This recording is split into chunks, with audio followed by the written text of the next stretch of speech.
ஓம் சுவாமியே சரணமையப்பா. ஐயப்ப பகவானே சரணமையப்பா.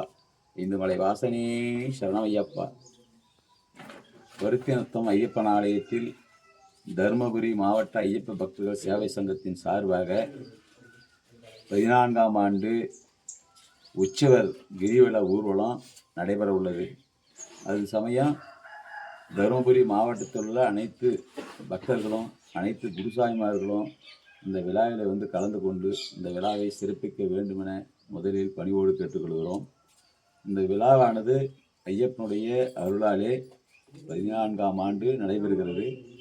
32 கிலோமீட்டர் தூரத்திலே 32 கிராமங்கள் வழியாக அதிகாலை 7 மணிக்கு ஆரம்பித்து ஒவ்வொரு கிராமமாக வழிபாடுகள் செய்து 32 கிராமங்களை இரவு 8 மணி 9 மணி அளவிலே முடிகிறது.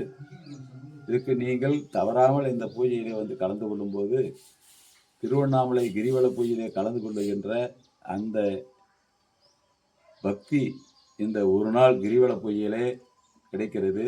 இது தவறாமல் சுவாமிமார்கள் இதை பயன்படுத்தி கொண்டு இருக்கிறார்கள். ஒவ்வொரு ஆண்டும் இதை பயன்படுத்திய வேண்டுதலை ஐயப்ப சுவாமி நிறைவேற்றி கொண்டு இருக்கிறார்கள். ஆகவே அனைத்து சுவாமிமார்களும் ஐயப்பமார்களும் பக்தர்களும் தாய்மார்களும் மாலை அணியாத அனைத்து பக்தர்களும் கலந்து கொள்ளலாம். இதில் கலந்து கொள்ள வேண்டுமென குருசாமியின் சார்பாகவும் இந்த 32 ஊர் ஐயப்ப பக்தர்கள் சார்பாகவும் தருமபுரி மாவட்ட ஐயப்ப பக்தர்கள் சேவை சங்கத்தின் சார்பாகவும் அன்போடு பணிவோடு கேட்டுக்கொள்கிறேன். அனைவரும் வருக, நல்லாசி பெறுக. சுவாமியே சரணமையப்பா, சுவாமியே சரணமையப்பா. ஓம் சுவாமியே சரணமையப்பா.